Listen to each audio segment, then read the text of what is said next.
related to soil physics, soil chemistry? No, sir, not specifically because they are of agriculture. The branch related to them is agriculture, and we are from agriculture engineering. So, not in the final year, most probably. Okay. So then do you have any course related to so so you don't have any course related to laboratory, like conventional laboratories, like probably scientific instruments testing and those aspects? Is your program more or less related to mechanical engineering, or you also have some parts of electrical and some parts of electronics embedded in your course? Actually, sir, the degree which we are doing is the integrated degree in which we are studying all the courses related to electrical, mechanical, civil, and other core branches of engineering. But mostly it is oriented to mechanical engineering for the students who are opting farm machinery. But simultaneously, we are being taught electronics, electrical engineering in the form of sensors of precision farming and also other core branches of engineering like civil engineering or computer science engineering and other related branches. Okay, so you might have something related to hydrology. You might have something related to in terms of mechanical, like more or less design.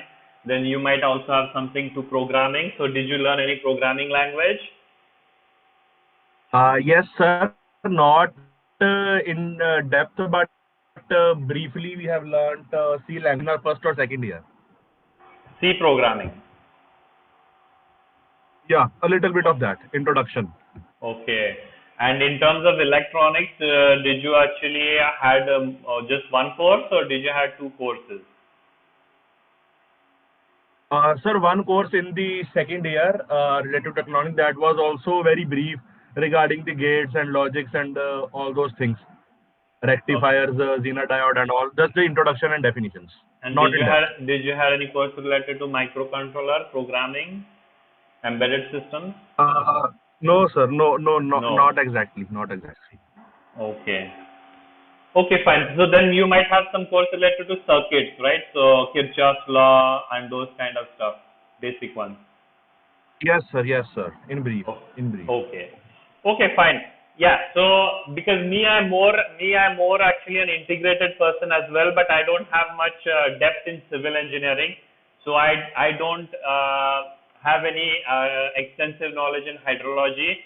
Apart from that, I'm actually kind of multidisciplinary person. I have hands-on experience and actually skill-based learning experience in mechatronics, in robotics, in embedded systems, in programming, in soil chemistry, soil physics, in some aspects of biotechnology, some aspects of machine learning, some aspects of artificial intelligence, and more or less I'm actually into this sensors, right? So sensor and instrumentation. So if my talk might be like going a little bit above your head, you can actually let me know and let me now start the session. So I'm going to share the screen and I'm going to just briefly uh, start with the same presentation that I was doing last time, and then actually I was somewhere like near the area where I was talking about the sensors. So can you are my slides visible? Yes, sir. Actually, sir, as informed by Dr. Soni, it was informed that the today session will be more of a practical session. So could you please arrange something to show us the actual sensors and how they are working Yes, practically? yes. I'm going to do that. And before jumping to that, I just wanted to show something quickly related to the previous session, and then I will Okay. actually go to Okay. that. Right. So, Okay. Okay. so last time I was mentioning that there are basically there are different types of sensors, but majorly three types of sensors are used. Three types of sensors in the sense that the sensors, how they work on what principle. So one is actually electrical principle, one is the electrochemical principle, and one is the optical principle. Okay. So personally, I have did a lot of work in electrochemical and optical. I've did very little work in electrical principle based sensors. And using the sensors, there are actually chances that we can measure different soil physical chemical properties such as electrical conductivity, salinity, texture, soil water content, CEC, pH, nitrate concentration, sodium concentration, phosphate, potassium. We can also do some get some more information regarding to the soil minerals, organic matter, texture, in terms of how much is the sand, clay and silt, soil organic carbon, total organic carbon, total nitrogen and extractable phosphorus. So you being an agriculture engineer, how many of you actually have a farm? How many of you have a farm from your class? Just Anmol Singh, do you have a farm? Do you have a family farm? No, sir, no. Okay. How many of you have a family farm?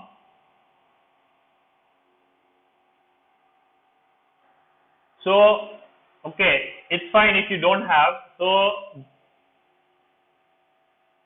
when you are actually having a family farm, or if you even don't have a family farm, normally the farmers, what they do, they actually get some soil tests done from the laboratories. And those soil tests are actually called as soil fertility tests. So, the tests that are useful for considering the fertility part of the field. So, how fertile is my land? How fertile is the soil from my land? So, there are different properties, like, when we go for a blood test, if we actually fall sick or fall ill, we go for a blood test, and then we actually do different analysis on blood. But in general, the basic analysis is like, we check what is the blood count, what is the red, how many of red blood cells we have, how many of white blood cells we have. Then each type of red blood cell or each type of white blood cell can also be differentiated into different partitions. So in terms of white blood cell, you can have a basophil, you can have a eosinophil, you can have a neutrophil.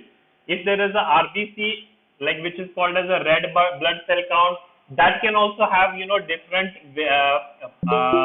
partitions in that. So similarly, when we go for a soil test, in that soil, what actually is existing and what is the the value, what is the quantity.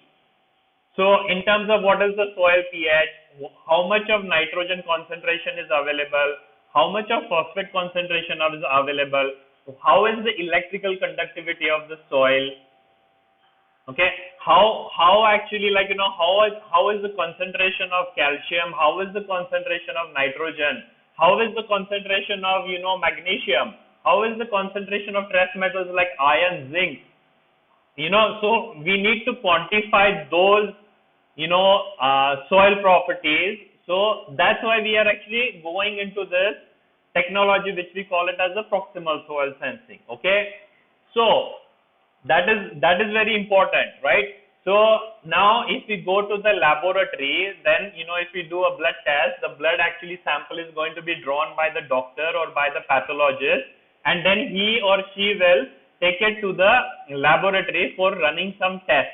Now when he or she is going to run some tests, what they have to do, they have to first prepare their sample. The sample has to be prepared in a way such that it can be run through some analytical scientific instrument such that it can quantify the different parameters with respect to the soil sample, that blood sample. So first what they will do, they will actually separate the water part, the serum part, from actually the solid materials that exist, like the cells and all those other things. They will actually try to separate the platelets. They will try to do different separation techniques on our soil, on our blood sample. And then they will actually use the pipettes, and then they will actually put it in some vials. They will actually add some reagents, and then what they basically do, they actually insert that sample into some kind of spectroscopy based analyzer. So that spectroscopy based analyzer will have some peaks within the spectra of that source, and that will actually talk about the quantifying of the different parameters in the blood. So similarly for soil, if you go to the lab, you take the soil samples and you actually have to perform lot of different actually, sample preparation techniques, which are very laborious and time consuming. And then you have to run those under different types of analytical instruments, and then only you will get the results, and those results are still like, they can vary from lab to lab.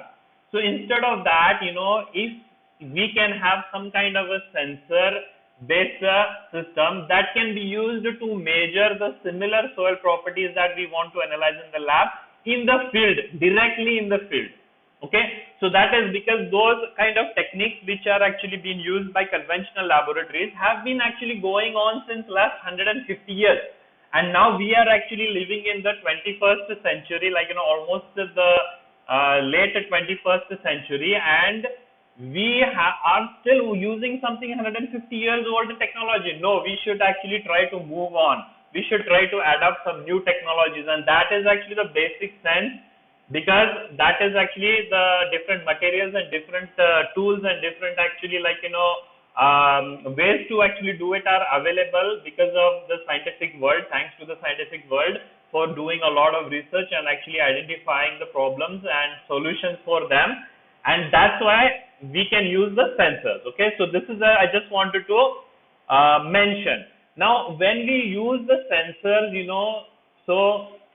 what we want to do is basically we want to do the separation of the field. We want to consider that the field is actually variable, it is not homogeneous, and we want to identify what is the variation. What is the variation in terms of pH? What is the variation in terms of nitrate? What is the variation in terms of other soil properties?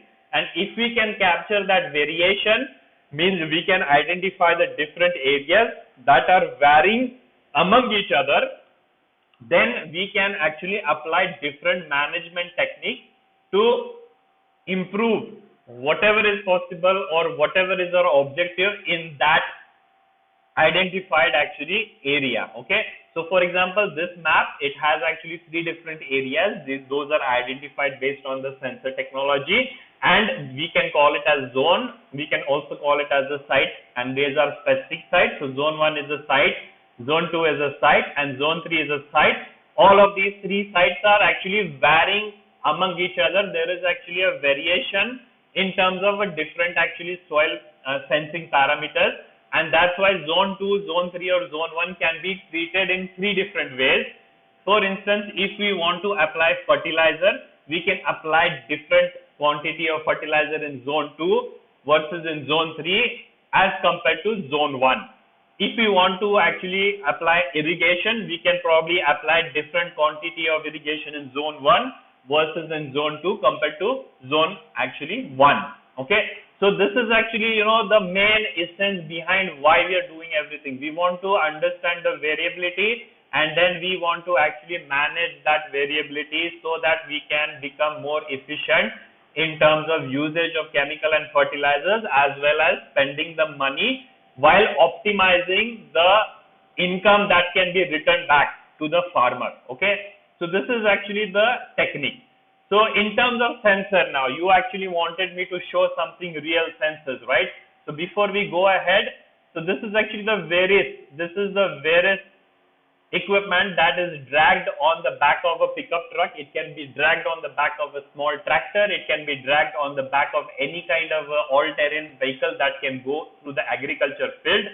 And while it is actually traversing on the field, it keeps on collecting sensor-based information. It uses the electrical principle to collect the resistivity of the soil. It uses the pH sensor to measure the pH, and it also uses a set of optical sensors to sense the color of the soil. And using these 3 parameters, it can understand a lot of things about the soil. So this is actually a real kind of an instrument. What it has, this has a tank. Because why it needs a tank? Because when we are measuring the pH, I'm going to show you eventually, like, you have to rinse the electrode. So while you're doing a measurement in soil, every time you make a measurement, then you have to rinse the electrode, and then you have to keep it fresh for the next measurement. There should not be any contamination. So that rinsing has to be done using milky water, means like it should not have any salinity, it should not have any minerals in the water. The total dissolved solid should be zero. So that is actually the, for example, the milky water. Okay, we can also call it the reverse osmosis actually water, but sometimes they still add some things to make it a little bit more alkaline. But here the water is like distilled water, it doesn't have any ion concentration. So that is kind of filled in this tank, and then that tank water will, stored water in that tank will be used to rinse the electrode. Okay. So similarly, this is actually another sensor. This is a manual probe. What you can do is you can walk in the field with this probe, you insert the probe into the soil, and then the soil core is going to enter into the tube, and then you actually fold this probe and you bring it in contact with the soil, and then you record the information. The information recorded is going to be recorded using the pH meter.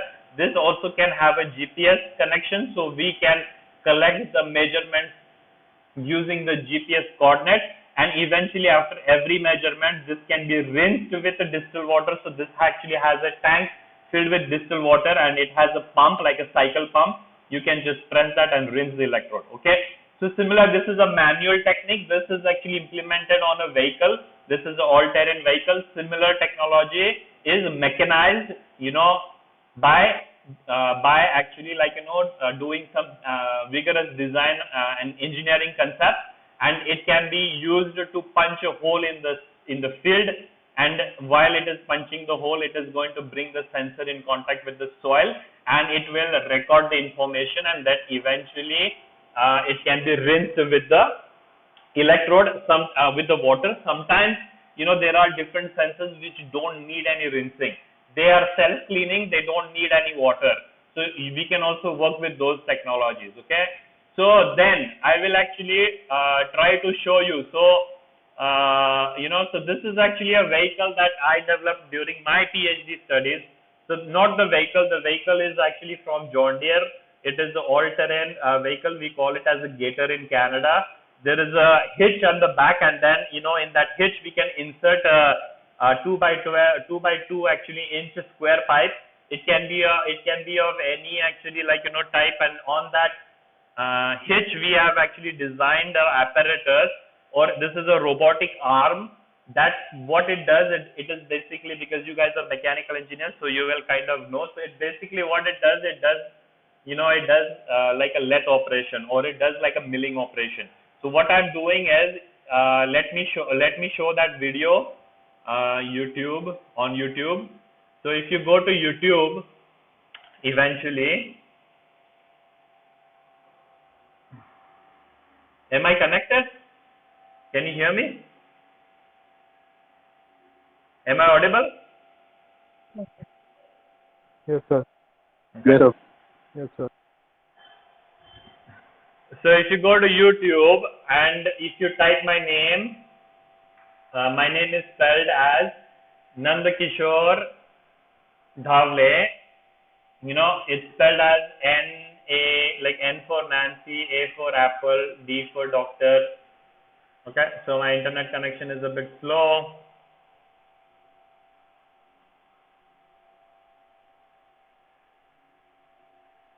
Oh my god, my internet connection is very poor. And why is it like that? Okay, let me just quickly switch to my other internet, which is faster than this one.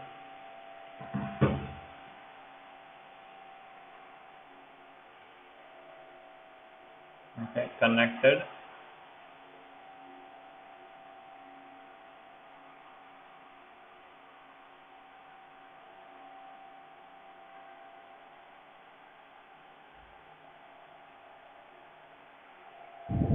Hello, sir.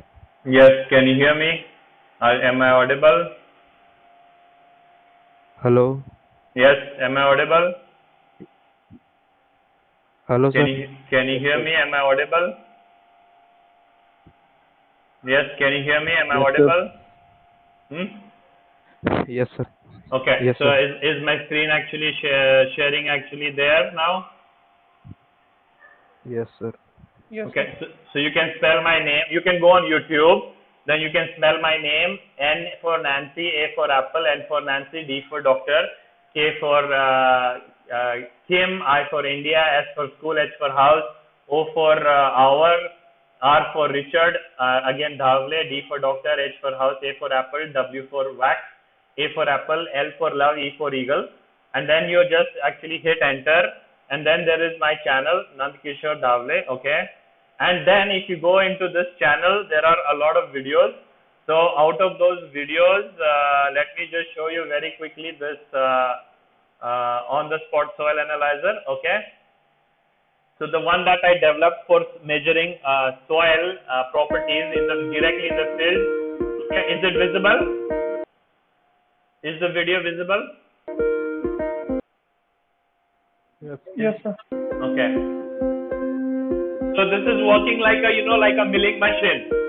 So it is actually cutting through the soil surface. It is cutting through the soil surface, but it is actually slicing it, with a specific height. And then once it reaches the depth of, it is going to reach the depth. It is going to reach the depth where we are going to seed, and then eventually that seed will actually start to shoot. It will start to develop the roots. So that is the area which is the most important one. So we want to check, in the field, like when we sow a seed, if that seed is going to be capable to root and shoot, eventually if it can grow further to fruit, right? So initially it needs that nutrient, and it initially needs the quantity of water, because the nutrient can only reach the plant through the solution. Okay, so the solution of water, soil and the nutrient around, that solution will give the ions which are essential for the growth of the plant. And initially when it is at the shooting phase, which is like a baby, that is the time when it needs the most.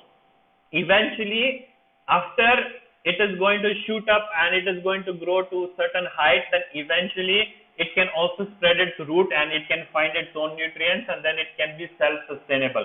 So, but the most important factor is the sowing depth. So the sowing depth can vary between India, between Canada, between US, even within India it can vary in Punjab versus in Maharashtra. If you want to sow a wheat grain, then the sowing depth of that wheat grain can vary.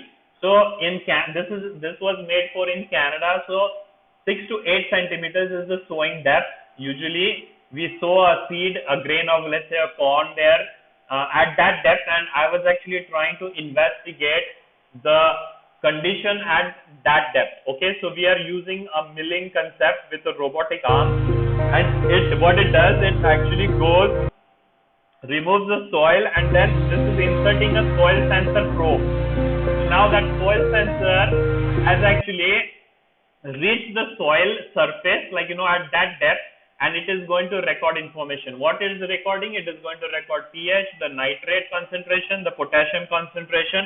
We have also installed a microscopic camera, using which we can also kind of get the information about the color and the texture at that location.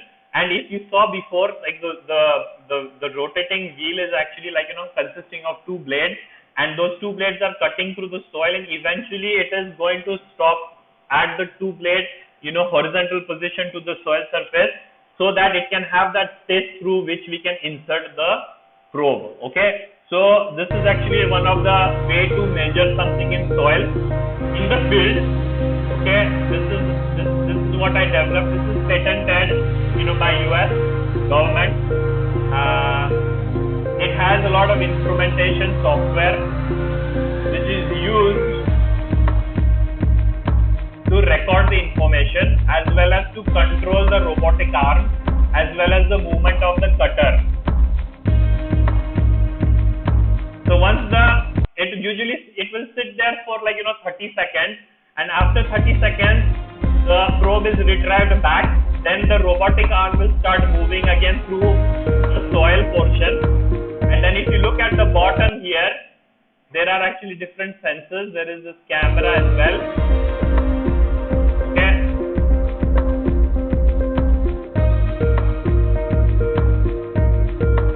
And then the cutter will actually reach at some transportation position, and then it will actually start spraying some water to clean the electrode sensor interface so that it can be ready for the next reading. Okay, so this vehicle can be driven, it can be drove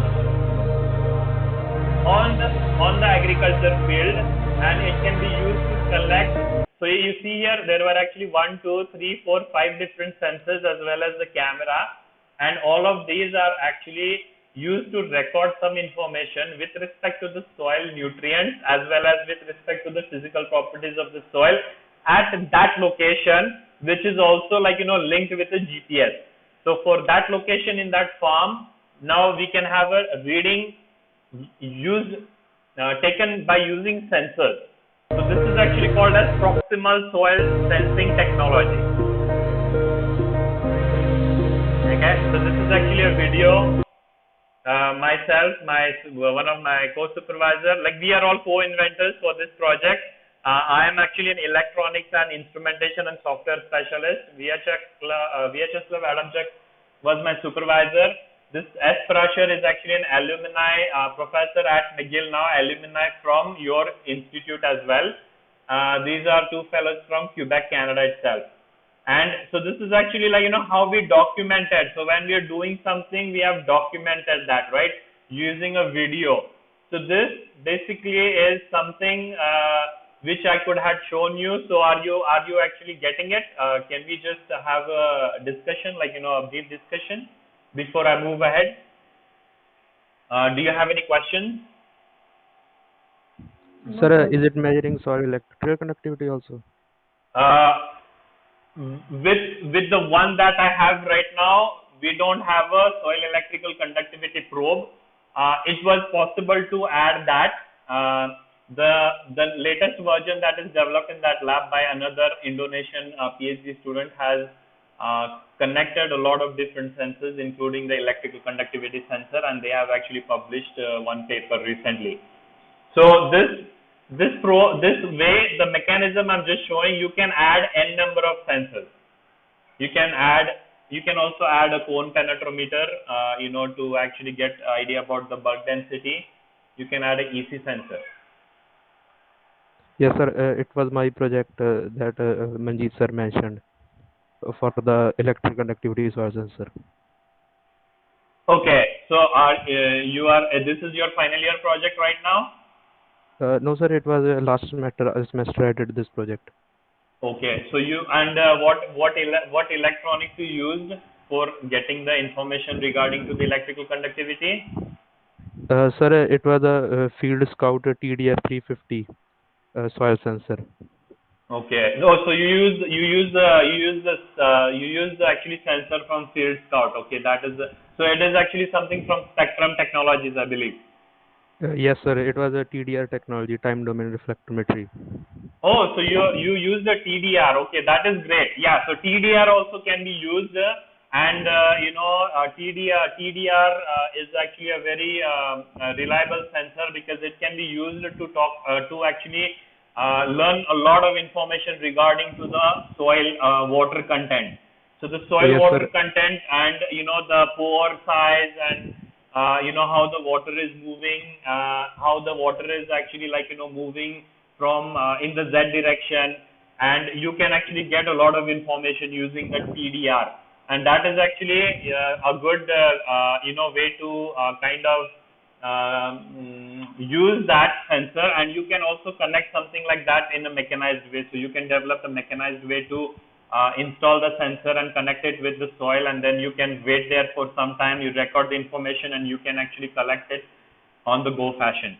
So because these sensors are expensive and they have to be handled very carefully, so that also you have to take care. Yes, sir. It measured a volumetric water content as well, sir. Yeah, you can measure the volumetric water content. You can predict the gravimetric water content. You can, you can measure. You can kind of predict the pore size. You can predict many parameters using the TDR. Yes, sir. Yeah. Is there any other question from anyone else?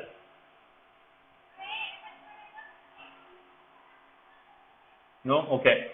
So let me move ahead now. Okay. So this was actually the the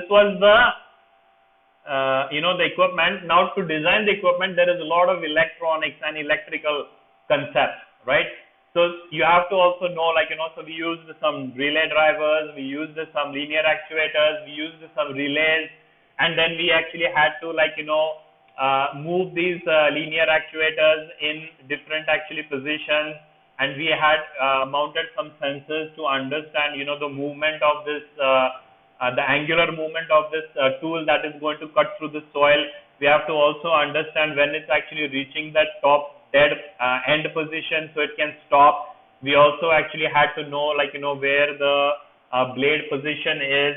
So all of that, we had to go through a lot of different electronics, and we had to actually, again, for the spraying mechanism, the pressure of the water, what is the pressure of the water that is required to rinse the electrodes, when should we start the pump for rinsing, when should we stop the pump after rinsing, can we check, if the electrodes or if the sensors got really cleaned, are they really ready for the next measurement. So then we use the software called as LabVIEW. LabVIEW actually is helpful for developing the human machine interface.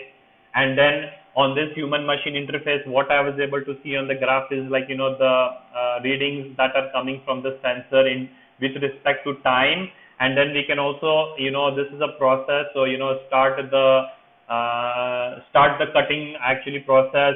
Then once it reaches the cutting process, then actually it should actually stop the blade position. Once the blade position is stopped in the right angle, then, insert or deploy the sensor, then measure the reading from the soil. Then once that reading is done, then actually retract back the sensor, then rinse the sensor, and then you actually you move the cutter from the ground position to the transportable position, and then you can rinse the sensor, and then you can check the quality of the rinsing if it was really clean or not, and then you kill the operation, and you become ready for the next operation. So all of that, in terms of SCADA, like supervisory control and data acquisition, is kind of achieved using this LabVIEW platform. And you can see the graphical measurements, as you can also see the values in terms of, the numbers, and also in terms of the statistics, what is the mean value and what is the standard deviation, to actually understand the quality of the measurement that we're getting. So this is something you just don't actually develop a platform, but you develop a platform with something that can be visible for human while he's doing that operation. So then he can actually control, and he can actually improve in that. So this is actually another position, I'm just showing. So when we insert that sensor, the sensors are very expensive. For example, the nitrogen sensors they can cost up to 25 to 30,000 rupees in India. And those sensors, the tips of the sensors are very, very delicate. I'll show you the tip of the sensor. If you see this picture here, let me see if it can become big. So this is, ISE, I'm calling it ion selective electrode. So this is the tip. This tip, if I'm actually trying to insert into the ground, and if I'm pushing it so hard, then that tip can get damaged, and that 30,000 rupees can get actually destroyed in soil within a fraction of a second, any mistake. So while we are deploying the sensor, we actually developed a spring-loaded mechanism. So even if I'm actually pushing into the soil, but then if the soil is very hard, then it will actually let the sensor go back through the spring. Okay, and we had to calculate, because the soils can have different physical, structures, and the bud density and the firmity in the soil can actually vary from location to location. So the springs actually are meant so that it can work in those varying conditions. It's something similar to the suspension, a vehicle. The vehicle suspension, when you're going through some kind of, of a path hole, then the suspension will respond to that, and then the driver or the passenger or even the everything that is inside the vehicle will not actually kind of feel the shock, right? So similarly, that actually has to be done. So now when we actually also do this test, you have to remember that I'm using this sensor in the field, right? So what I did was, every time I measured that using my equipment, I also collected a soil sample. I collected a soil sample and I labeled them, and then let's say I collected 30 locations using this kind of, proximal soil sensing technology. Then at the same time, I also collect the soil sample from the same or nearby region, and then I send it to the lab for analysis.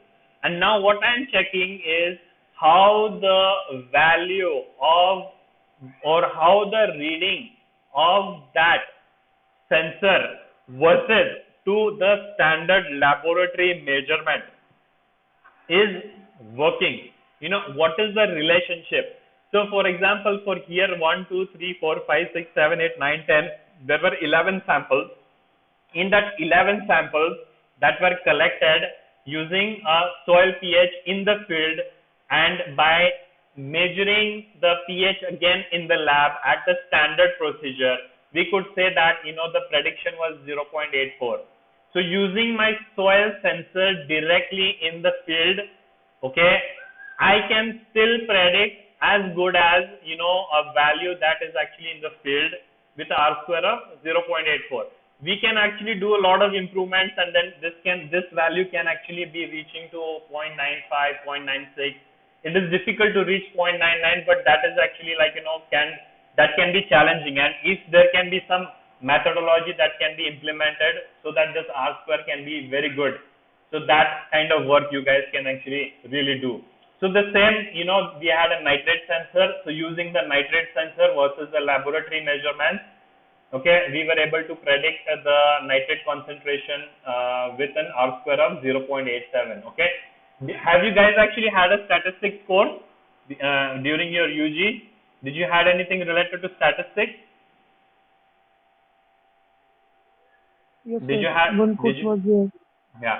So in terms of statistics, you do actually mean, median, standard deviation, variance. You check actually correlation. You check actually different probabilities. You do a t-test, you do a p-test, you do the chi-square test, you do a t-test. So you have to do all that statistics, and then here I'm talking about the statistics, right? So that has to be done. So what you have on one end, what you have is if you take a column, I'm going to show you the example. Okay. Now also what we had is this cutter, while it was cutting through the soil, this is actually a a cover. That cover was used to collect the sample. The soil that has been cut through the surface of the soil was getting accumulated in this cover. So this is a protection cover which also lays on the ground while it is actually doing the operation. So the digger, whatever soil is going to be removed, it gets collected in this cover, and then when I'm actually dragging my vehicle, I can actually cover the damaged area. So in the farm, when we're doing some damage like this, for doing some soil sampling and analysis on the spot, the farmers, they don't like if you're actually damaging their soil. So here we damage it, but then we again remediate it. We kind of fix it. So this mechanism is actually developed so that it doesn't actually reflect any damage on the soil surface, and then the farmers can actually be happy with the mechanism. So this is actually this is the demo. I already showed you the video. Okay. So this is actually a technique called as soil potentiometry. So if I go back to my presentation, and from my soil sensors, different sensors, I worked on this electrochemical based sensing technique. Okay, so this is my specialty. I did a lot of work in this area. Okay, and I'm going to show you more about that eventually, very quickly. And then I also did a lot of work using this optical. Okay, this optical measurement. So let me just quickly show you what is a example of an optical measurement. Okay, so optical measurement. So in your university, I don't know if it is in your department or if it is in the agriculture science department. Like I don't know if it is in agriculture engineering or if it is in agriculture science. But somewhere in your university, you have this equipment which is called as Veris P4000. Okay, it is called as Veris P4000. So what that has is that instrument has a probe, and I will show you that kind of a probe. So it has this probe here. Okay, it has this probe, and that probe has an optical window, means it is like a camera. Okay, and it has a cone penetrometer on the tip. So and then it also has the EC measurement related electrode. Okay, so this probe, it can be inserted through the soil using some hydraulic power manually, and then while you are measuring, while you are penetrating through the soil, so this is going to touch the the surface of the soil, like the horizon of the soil, let's call it. So on the horizon, it can keep on measuring the spectra versus the bulk density versus or the penetrating forces versus the electrical conductivity. And using that information, you can collect like spectra of soil as well as the penetrating forces as well as the electrical conductivity measurement, and those can be collected over the depth. Means not just on the surface, but we can penetrate up to 1 meter, and throughout that 1 meter horizon, I can actually collect so much of information using this kind of a proximal soil sensing tool. And this tool is already available in your institute, I believe.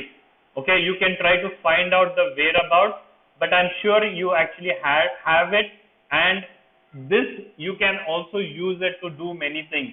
So what we did was like across Canada, this is the map of Canada. In Canada there are different provinces.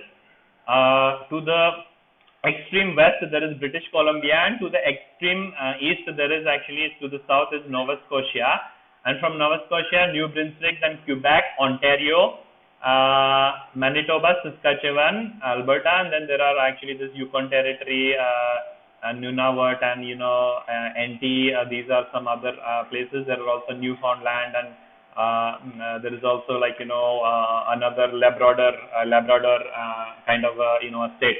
So in Quebec, so we collected 200 soil samples. We probed this instrument at 282 locations throughout Canada, like some samples in BC, some samples in Ontario, some samples in Quebec, and some samples in Nova Scotia, okay, and New Brunswick. So what we did was we did a study, and we saw that can we measure sand, can we measure clay, and can we measure soil organic carbon. Okay, so clay, soil organic carbon, and sand, these are the most important soil properties because they define how the iron is going to reach the plant through its root. So if there is so much clay, it will actually, the ions will stick to the clay and it will not let the roots uptake.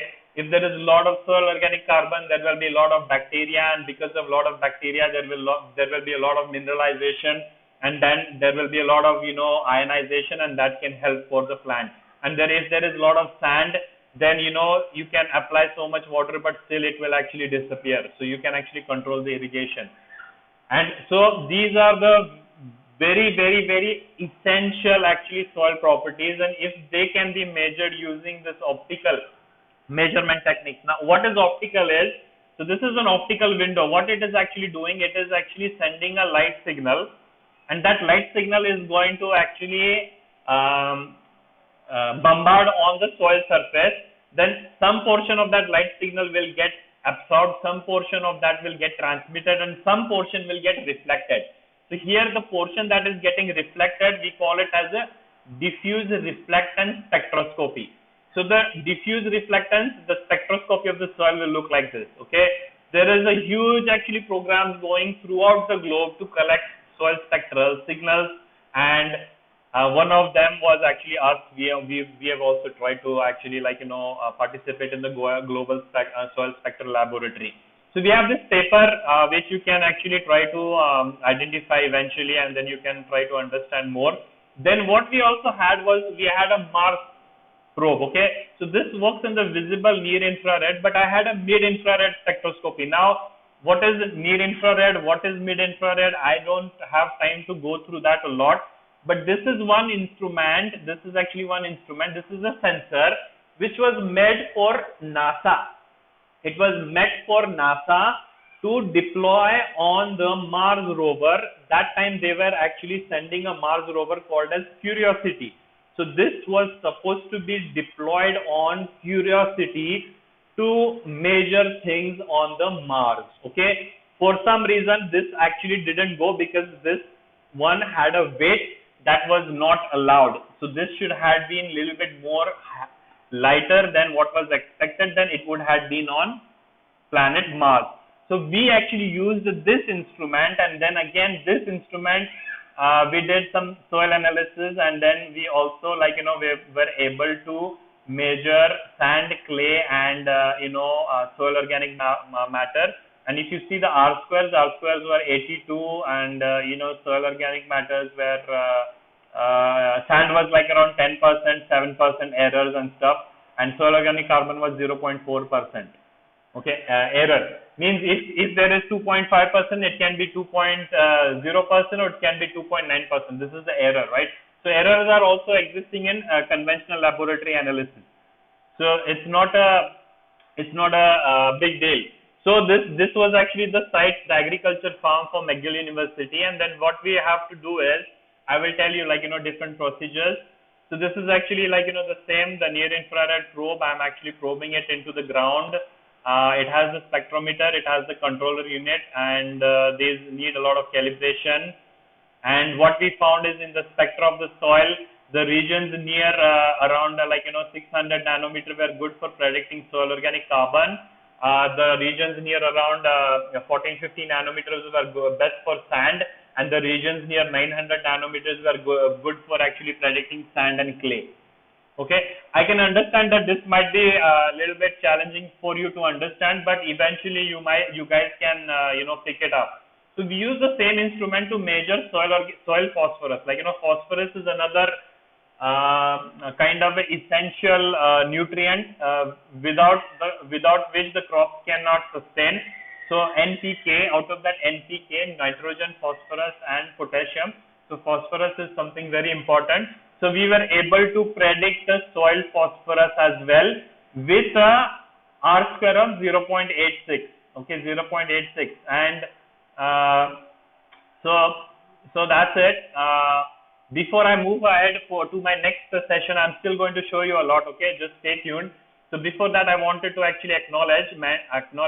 So number one, I want to acknowledge my professor, Dr. Vyacheslav Adamchuk, Dr. Shiv Prasher from McGill University's McDonald campus, Department of Bioresource Engineering.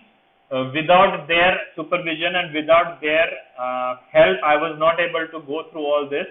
And so they are actually the first ones. And before that, I would also like to acknowledge, my supervisor from my master's actually program. He was Rolf Uttrich from Concordia University, Canada, and because of him only I was able to actually have my eyes open to the research field. And then after completing my PhD and my postdoctoral studies, I actually was working in Canada for a company, and then I moved to India. And in India right now I work in this institute called as CVPIT Budgaon. It is actually a town or a city called Sangli, which is situated in the state of Maharashtra. I acknowledge our principal of our institute, Dr. D.V. Khevde sir. Our college is a private, so I acknowledge our institute's trustee, the management member, Mr. Amit Dada Patil, and the chairman of our institute, Mr. Vishal Dada Patil. And if you want to learn more about me, you can type my name, Nandkishore Dhavle, on Google. The first page it might show will be on Google Scholar. On Google Scholar, you can then maybe find my homepage. My email is nmdhavle@gmail.com. You can find me also on ResearchGate. This is actually a platform where we upload a lot of publications. You can also find me, so this is my McGill email address. You can also find me on LinkedIn. If you are on LinkedIn, you can find me on LinkedIn. You can find me on Facebook. Okay, and then I'm still open for questions, but I'm not stopping here. Okay, let me just have some more question and answer, and then I will start my next session. Okay, because we are going to go up to 1 o'clock. So, do you have any questions?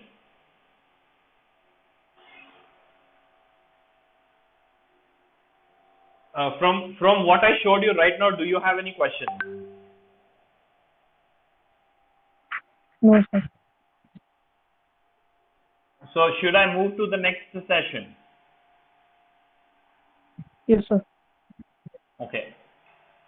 So, let me try to open my files. Okay. So, now in terms of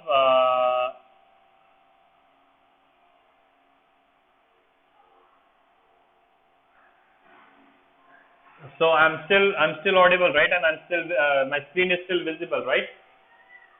Yes, sir.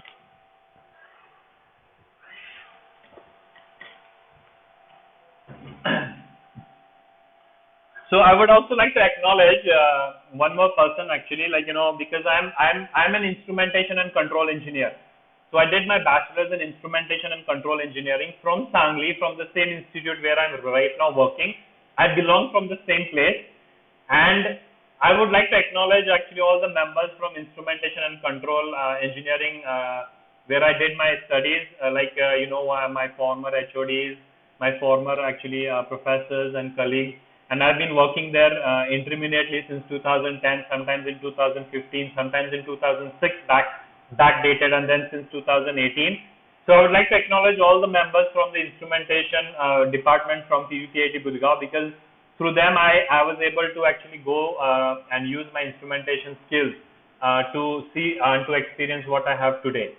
So we also have an instrumentation and control lab at McGill University. Maybe there might be an instrumentation and control lab in your institute as well. Okay, so instrumentation and control might be a course that is being taught in your curriculum. May I confirm, do you have that course? Did you have that course? Yes, sir, we had that course. Yes. So instrumentation and control is like, kind of, the brain of, of everything. Like, when you said like, you're doing something interdisciplinary. So when you have something interdisciplinary, that interdisciplinary is linked through this instrumentation and control.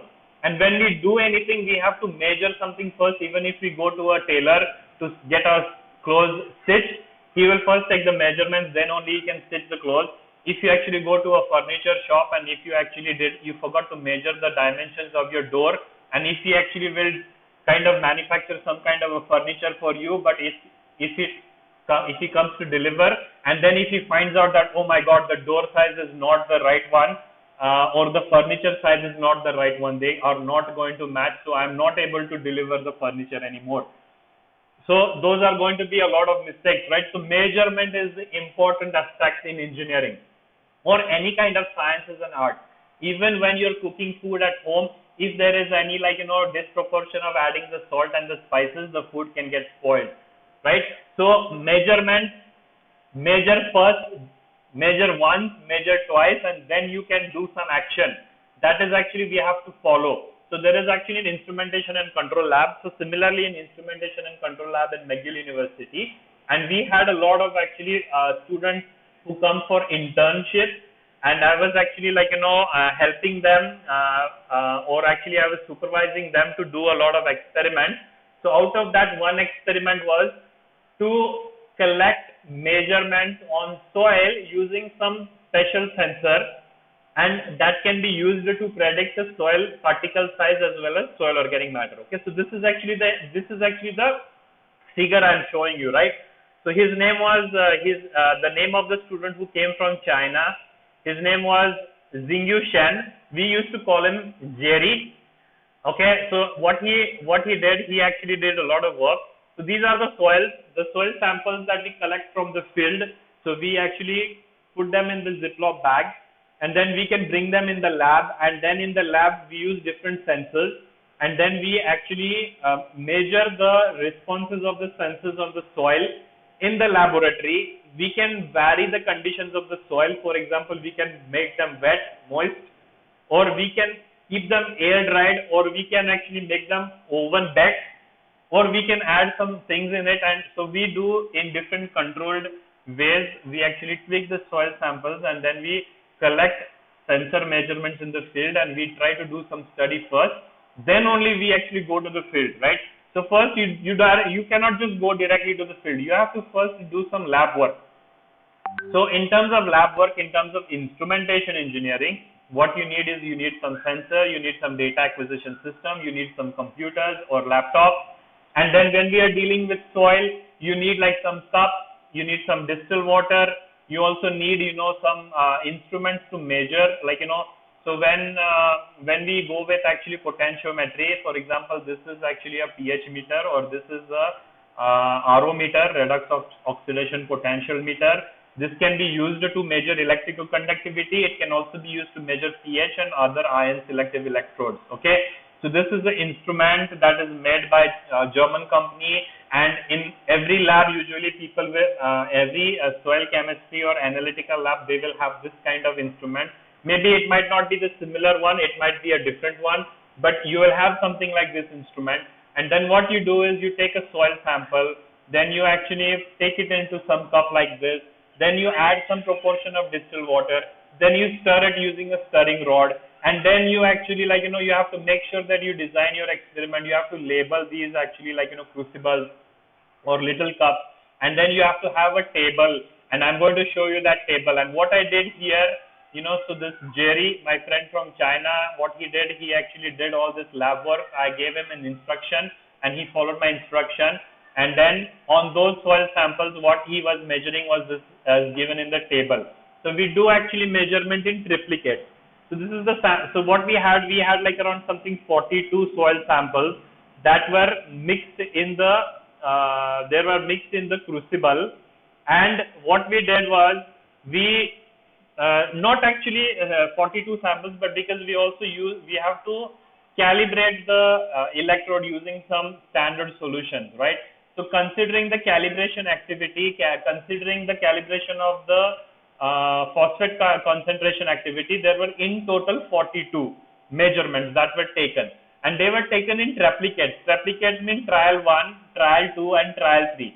Means the soil sample in this cup was measured 3 times, but they were not measured 1 time first, and then 2nd time, and then 3rd time, and then you move to the next sample. No, these are randomized. So you measure sample number 1, then you measure sample number 2, then you measure sample number 3, then you go through all the samples.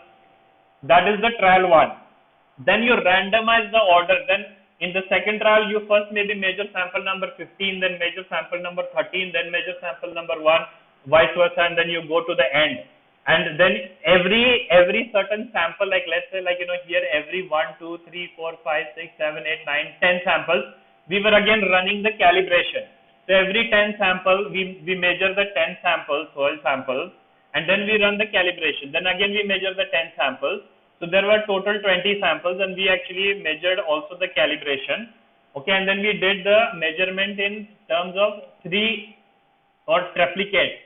And then for every measurement that we are actually getting, we actually record the value, right, on a piece of paper. So that value is actually displayed on this display here. So there are 2 electrodes, one is for pH, one is for phosphate. So the value for whatever is in that cup, it might be a soil solution or it might be a standard solution of a known concentration. For that, what is the millivolt value? What is the millivolt value based on the Nernst equation that day I was mentioning? That value is recorded on this pH meter. And then what we do is, once you have a table, we do some statistical analysis on that. Okay, is it clear? And then what we also do is we do first calibration, then we run the sample, then we do second calibration, then we run the sample, and then we check the third calibration. So in that way, what we see is we check if there is any drift in the calibration itself. Like the calibration value should also match. Like for example, pH 10 minus 469. After I run 10 samples, it is like minus 467. Again, if after I run some more samples, it is minus 461. So the variation in the calibration itself is like from minus 461 to minus 469. Why? Because maybe like, while I was cleaning the electrode, maybe still there is some actually hydrogen ion concentration that is stick to the sensitive membrane on the electrode. So that's why there is some variation. So we have to check all the variation. The sensor, when we are using the sensor, we have to make sure that the sensor has a characteristic which is repeatable, it is precise, it is accurate, it doesn't have any drift, it has a linear relationship, it is good and sensitive, it has a good threshold, and it has no offset, and it is actually the response time is very fast. So all of these characteristics, they have to check while we are using a sensor. If they are all in terms of a good quality, we do some process control on that, and we check if the quality of the measurement is satisfying the characteristics of a good sensor, then that sensor is going to work in the field for sure. Okay, so that is what we do. So that is some kind of a study, like we have get it done from some internship students. And these, what we see in the cups, which are the standard solutions. And if you look at the numbers, so this is the pH 10 solution. So but we call it as a buffer solution. So when you go in the lab, when you want to measure a pH, so the pH sensor can be measure pH from 0 to 14, right? So 0 to 0 to 6 is acidic, and 8 to 14 is actually basic, and 7 is neutral. So water, distilled water should actually have a pH of 7. Anything that is acidic will have actually less than 7. Anything that is basic, which will have more than 7. And that 7, 10, 8, what they are the concentration of hydrogen ions. So more pH means 0 pH. It means that the concentration of hydrogen ions are very, very, very high, versus the concentration of ions are actually going low, low, low, low, and the concentration of OH, hydroxy ions, are actually increasing over while the pH is going to increase. So the sensor will detect that. First you have to check in the buffer solution. So the buffer solutions are like solutions that have a pH of 10 or have a pH of 7 or have a pH of 4. Now I am actually inserting my electrode in that buffer solution, and I am recording the reading after actually keeping it in or immersing it in that solution. You have to also wait for a certain time. It is not going to respond very quickly. It will take 5 seconds, sometimes it might take 10 seconds, sometimes it might take 30 seconds. But you have to wait until you reach that certain value, and then you have to rinse that electrode again, and then you insert in or immerse it into the next buffer solution, and then again you rinse that electrode, then you immerse it into the third buffer solution. And then at the same time, I also had a phosphate electrode that I was developing. So the concentration was 0.1, 0.3, 1. So these are actually like ppm, 0.1 ppm, 0.3 ppm, 1 ppm, 3 ppm, 10 ppm. Okay, because we go in the logarithmic scale. So these can be like expressed again in logarithmic scale, something 10 raised to minus 6, 10 raised to from 10 raised to minus 6 to 10 raised to minus 4, something concentrations like that. Same, we insert it, then we measure, we wait, then we actually rinse it, then we immerse, then the same we actually do for the soil sample. Now, whatever is in the soil for pH as well as for the cobalt or antimony electrode, so depending on, we know the concentration, right? We know the standard solution. So whatever is in the soil, that can also be having the same reading. So for example, if you see this actually like the antimony, which is the pH electrode, for pH 7 it shows a reading of something 325, right? So that means here if you actually see a reading like this is like around sample number 7, the reading shows like around 329. That means it has a pH like around 7, right? So we can actually figure that out. We have to do that modeling, we have to do that calibration curve and stuff, and then we can do that. But this is how you actually do the experiment. Okay, are you getting it? Are you satisfied from what I'm showing? Can we stop for 2 minutes and can we actually have a discussion again here? Do you have any questions? No, sir, no question. Okay, Harnoordeep Singh, when you were doing something related to TDR, what were you doing? How were you doing? Sir, my project was on to get the readings of electrical conductivity, and then sir, I have to find a relationship between electrical conductivity and the crop yield.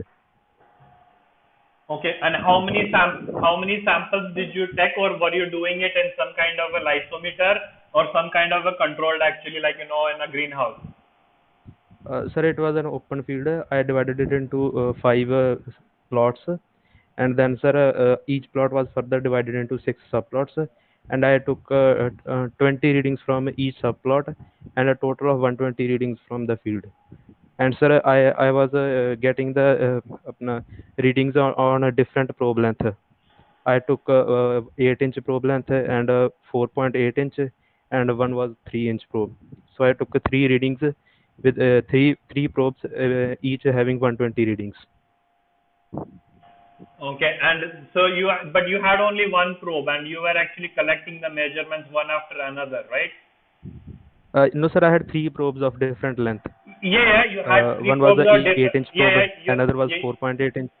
Yeah, I understand. You had a probe of three different depths, means it can be inserted at that depth, what the length you're saying, but you had only one set, right? And then you were actually going to that location, visiting it, and then recording the measurement. So for each of the six Yes, plots, you were taking 20 readings, right?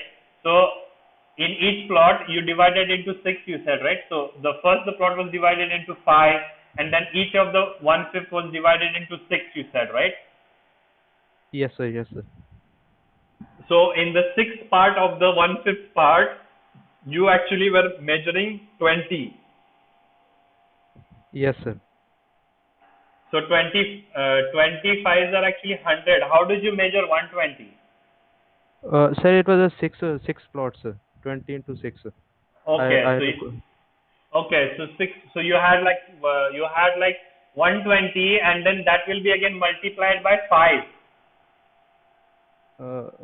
no, sir, 120 readings were from the field for one probe length, and there were One. three probes, so Okay. 120 into 3. Okay, and what crop you were growing? Sir, it was rice field. Rice field. Okay. And then what did you find? Because the rice field actually it needs a lot of water. So the soil which was more like clay, would had a reading of more EC, and that would have correlated to a better actually yield. Was that something like that? Sir, I took the reading when the crop was about it was about 85 days old, and Hmm. sir, what I found was that the relation, it had a correlation of R square correlation coefficient of 0.22 something. Oh, that was For very the low. That was Yes, very sir. low. The Yes, sir. EC, the EC measurement. What was the unit of the EC measurement? It Was was it in millisiemens per meter square or what? sir, millisiemens per meter. Millisiemens per meter. Okay. And what was the Yes, sir. variation in the total field in terms of let's say one probe depth? Sir, I can see and tell you, sir. Uh, Sir, for the it was Means उसमें जो point range one थी zero. Yes, sir. नहीं So उसमें point उसमें three. हाँ. Sir, it was between point 3 to point 4. Okay, For the EC. so the variation in the instrument, means the soil actually, the variability in the soil itself was not much. The variability in Yes, the sir. soil, so the field it sounds to be like very pretty uniform basically. Yes, sir. So that's why you could not find a good correlation. Yes, sir. But I have found one thing, that the correlation was found maximum coefficient of correlation was maximum between the probe length of 8-inch and the crop yield. Whereas with the 1.5 3-inch probe length, it was even lower than 0.22. It was 0.00 something coefficient of correlation. Okay. So but you did a good study, I think. So you are actually already into the soil sensors and all this proximal soil sensing technologies, and I see you might have good interest, to pursuing it further. Yes, sir. Okay. So, is there anyone else who has a question?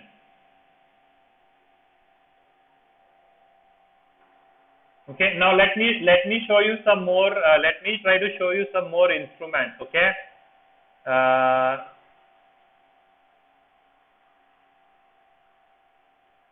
I have so much of data, and that's why it is sometimes pretty challenging.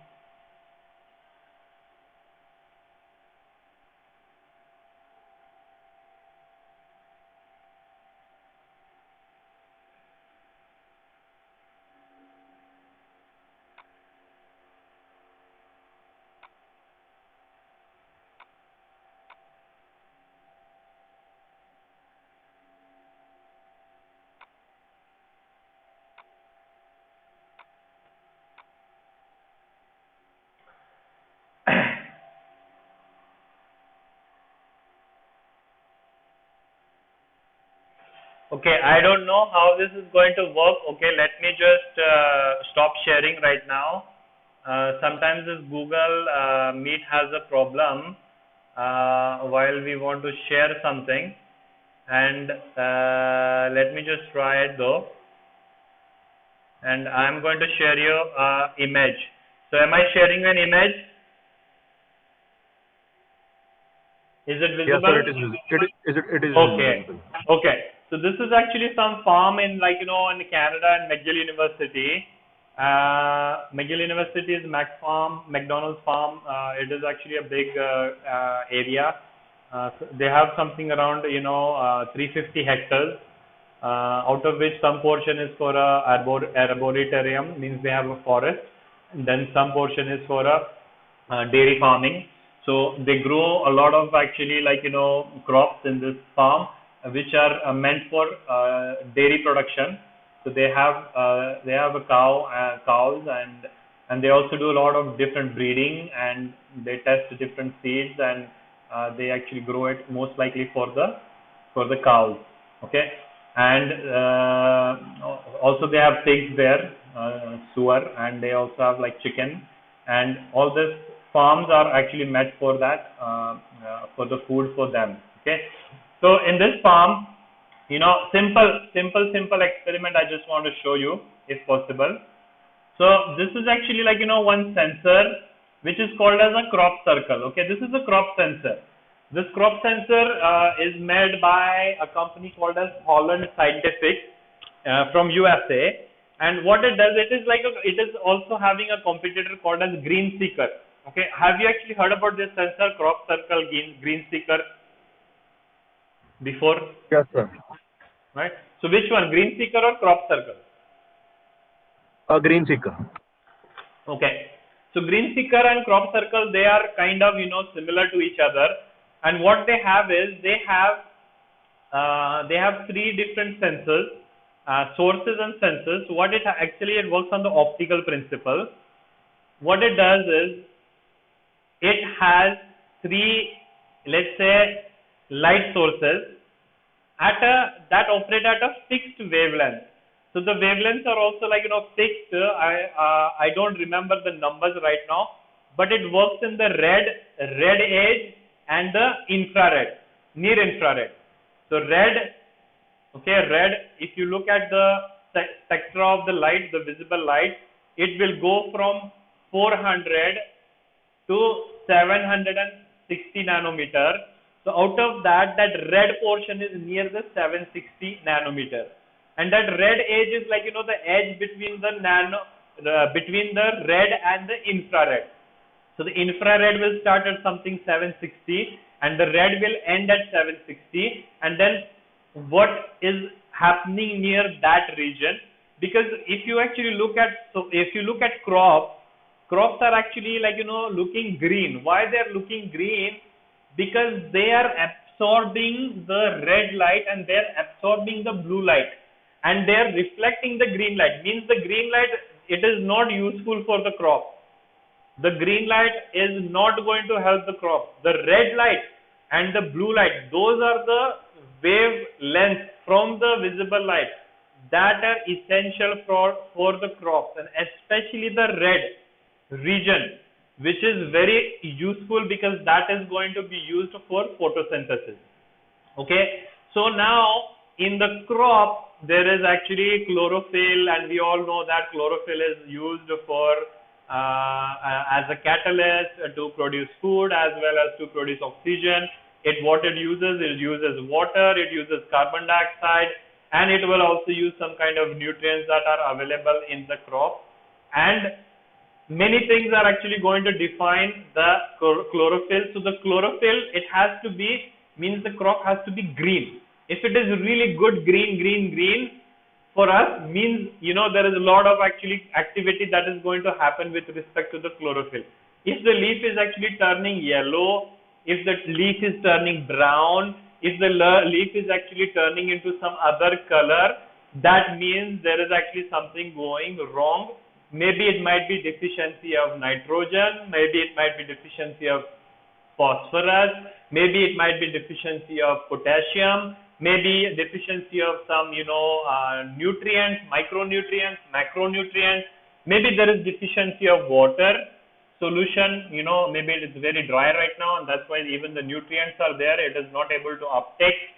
So this sensor, what it is sensing is basically, it is used to sense indirectly the nitrogen concentration in the soil, because the crop are the sensors directly, and that can be used to control the fertigation or the fertilization of the nitrogen fertilizers. Okay, so now what we did was we used the similar sensor, and what we just try to see is like how does it respond to the soil.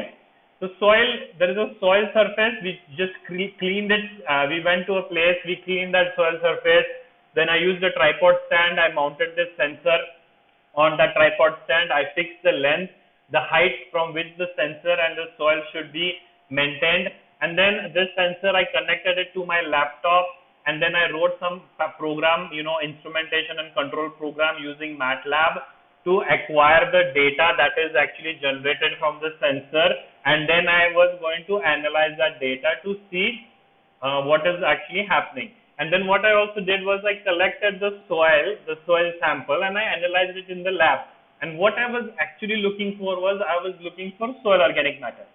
Okay, my goal was to use this sensor to measure soil organic matter. If I can measure soil organic matter, okay, good, I can use this sensor for both purpose. I can use it for crop, for nitrogen management, and I can also use it for organic matter for my pesticide or herbicide management, because soil organic matter again drives the pesticide and herbicide management factors. So the sensor can be of a dual use. Okay, so what we did, similarly we used this sensor to collect measurements at different spots in the field. Okay, so this is the field. What I did was, and that sensor actually needs power, so I actually had a power, like a mobile power. I had my laptop inside my in my backpack, and then I actually also took a tape to actually measure the the distance between the samples measurements that I collected, and I just collected in one row. I didn't collect in the entire field, I just collected in one row. Okay, so while I was collecting, I was also using a GPS, a handheld GPS. This was 10 years ago. Now GPS are available in our smartphones. But still they don't actually have the right accuracy and precision related factors. So it is always good to at least have a good quality handheld GPS while you're doing something proximal soil sensing. GPS is going to tell you the location on the geo position of the planet, and then you can link your reading with that. Okay, so I had my friend Navnit Singh. He is actually from Punjab. I don't know if he was from PAU, he was from other institute from Punjab, and he was my roommate as well when I was pursuing my PhD studies, and he was pursuing his master's studies in food technology or food chemistry. So right now he didn't pursue his PhD. He just finished his master's and he's working in industry. He's in the US as well as he's in Canada. Okay, so मैंने पंजाबी आंदी है. मेरे को बहुत actually Punjabi friends हैं. मैं Brampton में रहता था, मैं टोरंटो में रहता था, मैं मिसिसागा में रहता था, मैं सरी में भी रहता था, वैंकूवर साइड में. तो बहुत सारे गुरुद्वारा है जहाँ पर एक्चुअली मैं जाके लंगर भी किया हूँ, लंगर एक्चुअली लाइक सर्व करने के लिए भी गया हूँ. So I've also been in Amritsar, basically like for the Golden Temple long back in 2003. I've actually visited Pathankot. One of my family friend was a captain in Pathankot. I've actually met the place Wagah border, and I've seen the Jallianwala Bagh, place where the sad incident happened long back ago. So anyways, I have a good relation with actually Sikhs and Punjabis like you. I had friends in Sangli as well, who are right now in Germany, Mandeep Singh Khangura, and many actually fellows. So this is actually a link that we are actually having here, but not, I mean, I'm just telling that, okay, but so he helped me. So when you do a field work, sometimes you cannot just do it alone. You need to have actually people who are going to help you, okay. So Navneet Singh actually helped me to do this. So this is actually the farm. This was in 30th April 2011. So these pictures were taken in Canada, like snow melts like around that period, and then after snow melting, the field that was covered with snow will actually have a lot of water content, and then it is very sometimes dangerous to enter these soils because it can damage, like we'll actually insert our feet inside it because there is a lot of mud there, and that in that condition we had to actually collect our measurements. Okay, so your actually chairman, he asked me to share some pictures with me actually, like so I'm sharing the pictures with me. Okay, so using that, now what was the outcome? Okay, let me show you what was the outcome. Are you still there? Are you actually following me? Yes, Yes, sir. sir. Okay, so before before I did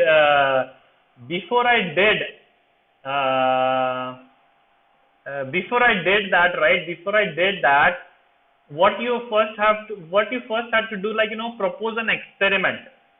So I was trying to propose an experiment, and let me show you that too. Okay, sometimes again this stupid Google actually Meet doesn't work sometimes, and then everything gets hanged up. So is it visible? I'm showing you something. Is it visible? Yes, Hello, Yes, am sir, I it's visible. Okay. So before doing that measurement, what I did, I had to actually do a procedure. So I said, like, this was like around 30th of April 2011. So on 26th of April 2011, I submitted a proposal to my supervisor that I will do this and this experiment. That experiment, what it was, like procedure to collect spectral data. So that is a spectral data because we had optical information coming from the sensor and on soil samples on the Mac farm side using an active crop canopy sensor. Okay, and then background, so I was trying to say, why should I use that? Why I'm planning to do that? So this is actually the field. So you go on Google Earth, then you actually measure the field. So I was going on Google Earth, I was measuring. So this was the field. This field had actually a width of 230 meters on the southern region. On the northern region, it had actually 267 meters wide. On the eastern side, it was 270 meter wide, and then it was 304 meter wide on the eastern part, right, on the western previously. So approximately the field itself was like 69 actually, like hectares, because it is in square meter, right? So this plot was like around on the left there was actually a highway, on the south there was a highway, and so all that. So then what I was proposing, I went to the farm, I took the pictures of the field condition. So this was on 24th April. I visited the site first. It was full of mud. So if I want to walk in the field, will I be able to walk? Will I need to actually have a rubber boot while I'm entering the field? Is it really good to go in that situation? So then before actually doing that test, what I did was I used that sensor and then I run it on a treadmill. A treadmill I simulated, like I was actually working on the field, but instead of me moving on the field, I made the field to move using the treadmill actually. And then I looked at what the responses of the sensors are coming, and I actually developed a MATLAB software that can analyze the data that is going to actually be collected after doing all that. So this is a procedure. This is a procedure that you have to first plan before you're doing any experiment, because if you're going to do an experiment and if your experiment is going to fail, then you will have to do it again and again, right? So you need to have a plan. This is called as a designing part. Before you do something, you design that.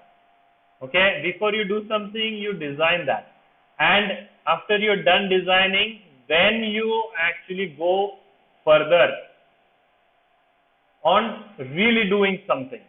Okay, so then let me show you, if I actually can show you some data, how it looks like. Soil data analysis. So let me see if it works.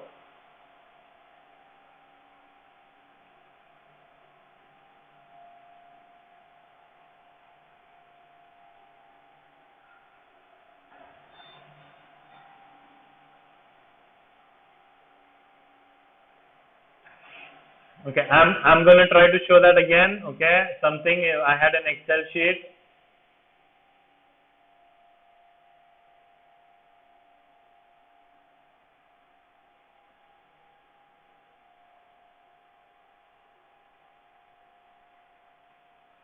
Okay, is my Excel sheet visible? Yes, sir. Okay, so if you see this Excel sheet now, so if you see this readings on columns A, B, C, okay, so this is actually the location 1 on the field. When I measured using the sensor, it had 3 bands. One was the red edge, one was the near infrared, and one was the red.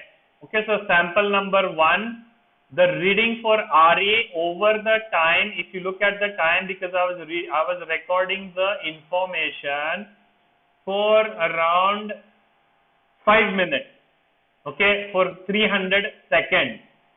So 5 minutes. Then, so at one location I recorded the information for 5 minutes. Then I visited the next location from D to column D, E, F, that is the next location for red edge, for NIR, and for red. Okay. Then I visited the third location, and so total I visited like something 20 locations, and for 20 locations I spent like 5 minutes at each location, and then maybe I had to commute from one location to another location. So I knew the time, how much time it will take for me to perform this experiment, and then I knew how much power I will need, like in terms of that mobile power device to power my laptop and to power the sensor, so that I can get the information, reliably. And so these are actually the, this is the graph. And then what I was doing again, I do it in replicates, right? I just don't do it one, I do it in replicates. So then you can do some, so this is actually, something, the location 1, the value for the red edge, location 1, the value for the NIR, location 1, the value for the red pixel. Okay, so location 2, again the same, location 3, location 4, location 5, location 6, like that wise I actually kind of had the recording.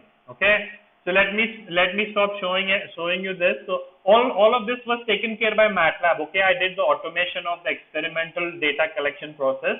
Just click the button, do the recording, stop the button, stop the recording, and then once I get all the data, I go to the lab and I do the post processing. Okay, so then after that, what was the outcome? Okay, after that, what was the outcome? Let me show you that, because that is the most important. And the outcome was basically, let me show you. Yeah.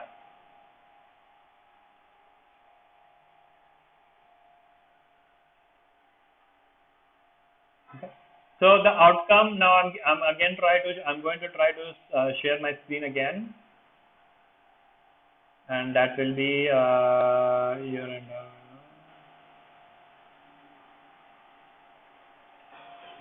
Okay, so that experiment that I did was like, you are at UG, right? You are at UG level. Previously, there was one person who did an experiment. He was a UG student who did an experiment. What was his name? I forgot. For using the TDR. What was your name? Sir Harnoor. Yes. So Harnoor, when you did your experiment, then what did you do? Like, did you prepare a report? Did you actually make a paper? Did you do a presentation? Did you actually go to some conference? Or was it your supervisor, your guide, who actually used that and he presented? What was the outcome when you did something? What did you do after that? Sir, we have to prepare a project report. Sir, it is a compulsory course for our degree. Okay. So So I prepared a project report for this. yeah. So you actually the outcome of your work was actually a project report, right? So what Yes, we sir. what we used to do is actually we whatever we did the work. So first we actually have a proposal, then we do the work, then we actually analyze all the data, and then we actually prepare a poster. Okay. So here, unfortunately, my computer is not allowing me to show the poster because it is a heavily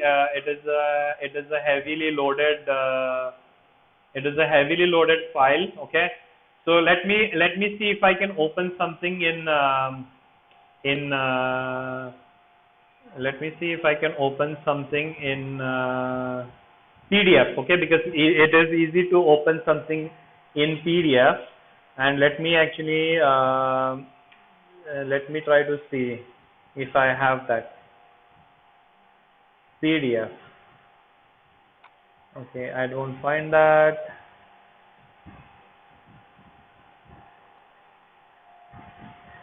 Okay, I don't find that. Sorry, I cannot show you right now.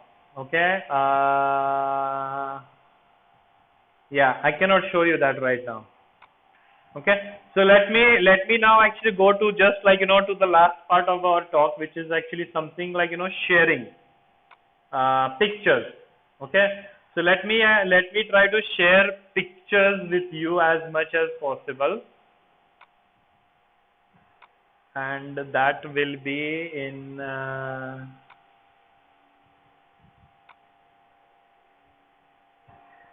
yeah. So I'm going to open some pictures.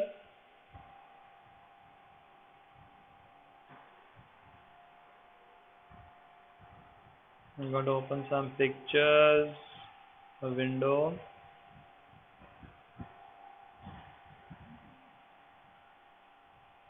So is my picture visible? Yes, sir. Okay, I have like 190 pictures. Okay, so let me just go quickly. So this was actually the on-the-spot soil analyzer. We were actually like trying to see how it works in the lab. We were doing the rinsing part, right? So rinsing part, the electrode should be cleaned. So we need to have at least like 5 psi. The nozzle pressure. So something like that. Then when we are doing something in the field, this picture is not visible, huh? Is it? It's visible. Okay, this is actually like the field trial. It is in the cornfield. We were doing a lot of testing in the cornfield after the corn was harvested. That's me working in the cornfield. Okay, that's me working in the cornfield. This is usually in fall. In fall the weather is pretty cold, because the winter is almost approaching. And when you do work in soil, you can only work in the season, right? In India, you might have a better window, but in Canada, you only have a particular season. You have to do it before they're going to sow the seed, or you have to do it after they're going to harvest. And in both times, the soil is pretty muddy, and because there is a lot of rain and water related event that happens, and it is pretty chilled, means the weather can be like near to freezing temperature. So in that in that kind of temperatures, you have to work, and you have to have your equipment also designed so that it will work. So both have to be taken care when we are doing something like work in the field. Okay, so this is one of my picture. This is one of my friend Brett. He was actually one of the UG intern student from our lab, Brett. This is actually the soil sensors, like holder. So we actually we designed it and 3D printed it. 3D printers, 3D printers. So 3D printers have actually wide applications, and this was actually one of the applications. This is actually the microscopic camera. This is how the sensors were actually looking after they were inserted through the holes, which were actually going to come into contact. So when after you measure the soil with the equipment, we also had to collect that soil and put it in a Ziploc bag. We had to label it. You see the label. So this location, soil sample was collected, put it in the soil sampling bag, and that was actually put a label. So we know it is field 26. It was actually like location number 20. We collected this measurement on 11th November 2015. Okay, when we checked the depth, the depth was like as I said, 6 to 10 centimeters. So the depth was actually good. So if we check the fuel, okay, because we were planning to collect the information using that vehicle. So will that vehicle be able to fuel and help us commute for the entire period when we are going to collect the measurements? Because the equipment is actually operated using the battery on the vehicle, and the battery is charged using the alternator on the vehicle, and that vehicle is fueled by the diesel. Okay, so all of that, yeah, we have to take care. We have a GPS, we have a display, front display. Okay, these are actually the because the sensors, they are not going to be giving you some reading unless you connect them to some preamplifiers, and then the preamplifiers have to connect it to the data acquisition card, and then that will be recorded using the the data acquisition software. Every location, when we actually do a sampling or something, we actually put a flag that okay, we are done with it. Okay, so how everything looks like, this is the laptop that was used for data acquisition. This was all like a crude kind of way that we had done. It is a prototype, right? So it is a prototyping and field testing and verification, and then we actually published a paper on this, and then we also filed a patent, and the patent is actually granted. Okay, so there are so many pictures, so after the collection of measurement, how the dirty it looks like, so how can we improve the rinsing mechanism, so how can we improve the rinsing mechanism? So then we actually increase the pressure. Instead of making it 5 psi, we made it 10 psi. So then after making it 10 psi, then actually the rinsing was getting better, and all that, all that. So this is actually a lot of PID control, control, instrumentation and control, a lot of actually like, I think actually I also took my kid once to the field. So he's, one of my kid, which was actually going with me in the field. So this is how we do, in Canada especially, it is not easy. The weather is pretty challenging, and we completed the measuring, task, and then the verification task and all that. We had to go so many times that I cannot explain to you right now. It took like years, 2-3 years, like, just to make sure that we actually achieve the window to go in the field and collect the measurement. And then actually, like, we can report the result. Like, we can make a report of the project, or we can do a presentation, or we can do a poster presentation, or we can write a journal actually paper. So all of this work was done. So every time we do this, we also collect a soil sample, and then we get it tested in the laboratories, in standard laboratories, and then we check the readings between the standard laboratories and what we are getting from the soil sample instrumentation that we have developed at McGill University long back. Okay, So I think I can stop sharing this. Okay, so there's a lot of pictures and it is almost 1:45, and then I also wanted to show you some other pictures, which was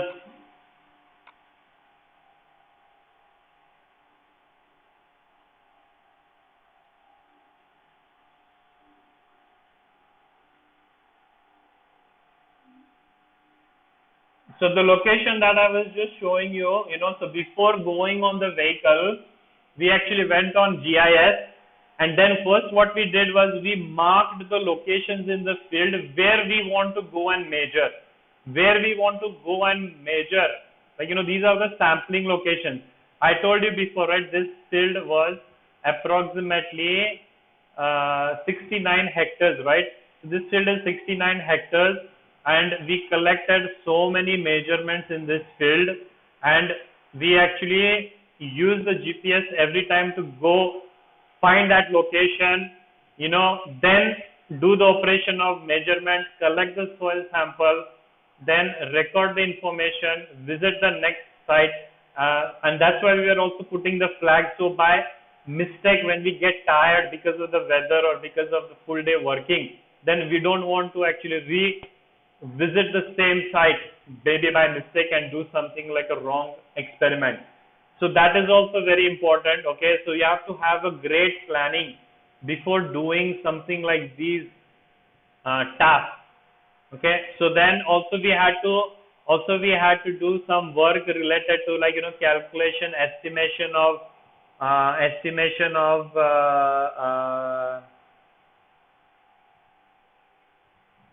the cost, like, when we are going to send those samples to the laboratory for standard measurement, then, so we had to find out, okay, what is the cost? The basic cost $14 plus tax. Okay, nitrate. Okay, basic is basic test. Only nitrate $15 plus tax. pH only $15 plus tax. Okay, so there were total how many? There were so many, measurements. Particle soil analysis $20 plus tax. Cost estimation for 56. We collected actually at 56 locations, plus samples 1 and 2, because we actually had a duplicate replicate. So that would, how much it would cost? It would cost us something $2,000, and then we are going to do this experiment, and for running those tests in the lab, we have to actually know, like, we were supposed to send it to Virginia Tech Soil Testing Laboratory in the US, and then we had to stick to them. So how should be the samples when we are sending it for the test? So in Canada, like, for example, when you measure something in nitrate is very sensitive to temperature, and if you actually take a soil sample now, the nitrate concentration can vary when you're actually going to measure it in the lab, and that's why the nitrate samples, they have to be kept freezed, because at freezing temperatures there is no bacterial activity, because nitrate is actually, like, 100% depending on the bacterial activity in the soil, and the bacteria cannot be active at freezing temperatures. So that's why the soil samples have to be frozen, and they have to be shipped in the frozen condition to the labs, and then the labs will actually run the test by taking the samples from the frozen actually conditions. Okay, so measurement of nitrate is very tricky. Okay, so that also you need to know. You can measure soil organic matter easily, pH easily, but nitrate, no. You have to be very careful in many things. So what are the different costs? What are the different procedures? We also had our own lab, and we were also running things in our own lab. So in the soil chemistry lab, soil analysis labs also, like, I'm pretty trained in doing all tests, from preparing the sample analyze to actually washing all the, I call it, like, bartan means bhandiwala in Marathi. In Maharashtra we call bhandiwala, bhandiwali bai. So when we work in the soil chemistry lab, that's what you do. You become a dishwasher. You do the laboratory analysis, but you also actually do the dishwashing, because you have to wash a lot of, glassware. You have to do the basic washing. You have to do the acid-based washing. You have to use the soap washing. you have to use like, hot water washing. And when you do this test, you have to also make sure the laboratory equipment are nice and kept clean and they're not contaminated. So right now what we are actually seeing because of the coronavirus situation is not something different, for those people who work in the labs. They will be wearing glass, they will be wearing actually like, gloves, they will be wearing masks, they will be wearing many protection kind of, clothing to keep themselves protected from many things that are actually going to exist in the samples. Okay, so I think we are actually like, so I don't know if this was actually nice for you. If there is anything else I could have shared with you, but we are actually like, already off time, and I have some other actually plans. Let me actually I wanted to show you something, but I just don't find it. I have so much of data that you won't believe. I have so much data that cannot. Obviously, pictures. I wanted to show some pictures. CCIT. Oh yeah, here. Okay, so it doesn't stop. It doesn't stop with actually what you're doing. So when you do something, you also want to show it to a lot of people.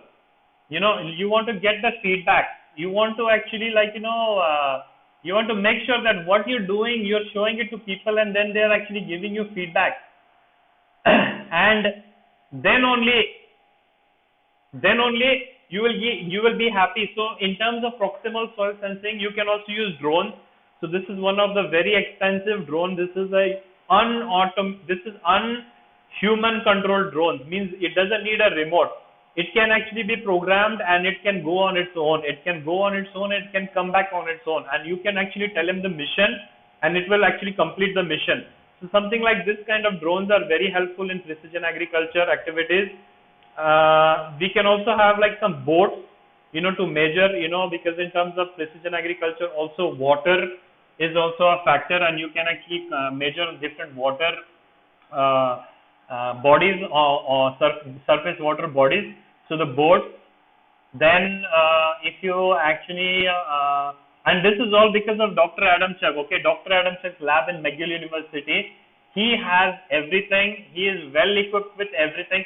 This is actually the EP sensor. So one of you actually were saying that you actually use those 3-depth probes to measure the EP. So instead of that, you can actually go with this probe. This is actually going to give you the apparent electrical conductivity. You just drag it on the field using some kind of a vehicle. This cannot be in contact with metal, so everything has to be plastic, and it has to be kept away from the vehicle at least 20 meters away. This is another instrument called as EM38. This is dual amp, and it can tell about the electrical conductivity reading, shallow depth from top surface to up to 2 meters deep. Okay. So this is actually another resistivity method developed by one of PhD student of Dr. Adamchuk, and it can actually vary the depth. So instead of having that 3 probes, that all these 3 probes are actually combined into one. Okay, combined into one using some actually like control mechanism. These are actually the normal resistivity meters, electrical conductivity again, that can be dragged. This is actually one of the things that I developed. This is actually something, a manual probe that can be very handy and to measure manually. This is actually the first prototype version of the OSA on the spot soil analyzer.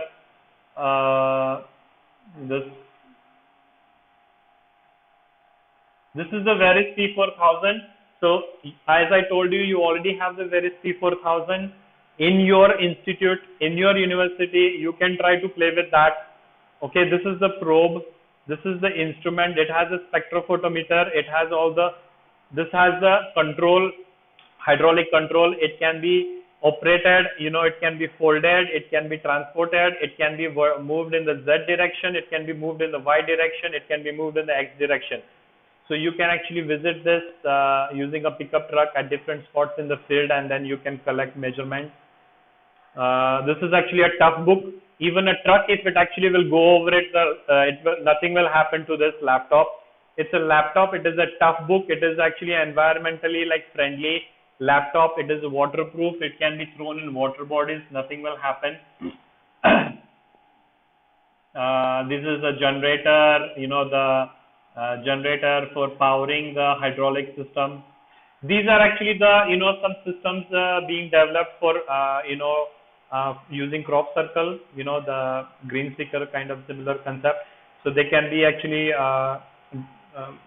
while traversing in the field, you can actually get the sensing about the crop's health. So 2 crop circles, and they also used some ultrasonic sensors. They wanted to see the crop height. He was also a UG fellow from Dr. Adamchuk's lab. This is some kind of a combined. This is actually the same thing. This is something, a greenhouse that they are actually they were developing for the northern hemisphere, so this greenhouse will always be there, even if on the outside there will be snow, and inside the conditions can be controlled so that crops can be grown. Okay, so these are all different actually, sensors that you can actually play with, or maybe you can try to develop. We are in India, so sometimes the costs are very high compared to what we see abroad. And if we can actually develop things in India, you can also think about that. Or if you have things, then you can actually just use them and try different things. That is possible. So at TVPIT Gurgaon right now, I'm developing a lot of different stuff with my UG students, and I'm in contact with Dr. Adamchuk, and I'm in contact with your one of your actually Professor Manjit Singh, from who was your former chair of your department, and we can work together. We can always actually try to collaborate. Even if you graduate, after you graduate, if you need any help, or if I need any help, we can collaborate, right? So through this activity, we can actually conclude that whatever knowledge I have a lot still, but I don't have much time to share. And whatever I was able to share, that's what I shared. I hope it was useful for you, and I hope it was actually interesting for you. I hope you're satisfied with whatever I actually try to share with you. And let's make sure that we collaborate, okay, between PIU, Punjab Agricultural University, and TVPIT Gurgaon, and even probably McGill University, Canada. And I have a very good friend who is actually expert in EC. He is in Malaysia. His name is Dr. Ahmad Matsu, and he can also help us in this journey. He is expert in electrical conductivity, EM38 dual M measurements, some gas sensors, and also expert in drone. So he has used the different drones and to actually do some precision agriculture application. So we have a big group throughout the world. I have a small group as well. I am also part of the big group. It is actually a proximal soil sensing work group, international proximal soil sensing work group. And do try to also find out more information out there. And I think that's it. So there is also something related to ag machinery which I wanted to share. We designed a planter, a corn planter, that can vary the seeding depth as per the moisture content. So there is a moisture sensor on the back of the vehicle and on the front of the vehicle, and then that moisture sensor will actually tell what is the moisture content, and then the planter will adjust its depth while it's seeding. So that also I wanted to share it. I did a small role in that, developing the hardware for the controls related to the movement up and down and measuring the sensor using LabVIEW and some electronics. Another colleague, it was actually him who actually worked on it, and of course all these ideas are coming from Dr. Adamchuk from McGill University, and Dr. Shiv Prashar was also very helpful, and also Dr. Raghavan, who is the director, he was also very helpful. Okay, so I didn't take permission to share this, but because these are all pictures that I took during my PhD study, so I have copyright on them, and so that's why I think there was no harm in sharing them with you guys, and I hope I hope you can actually take this forward and help yourself for your future. So I hope I was actually helpful for you. So I'm open for questions.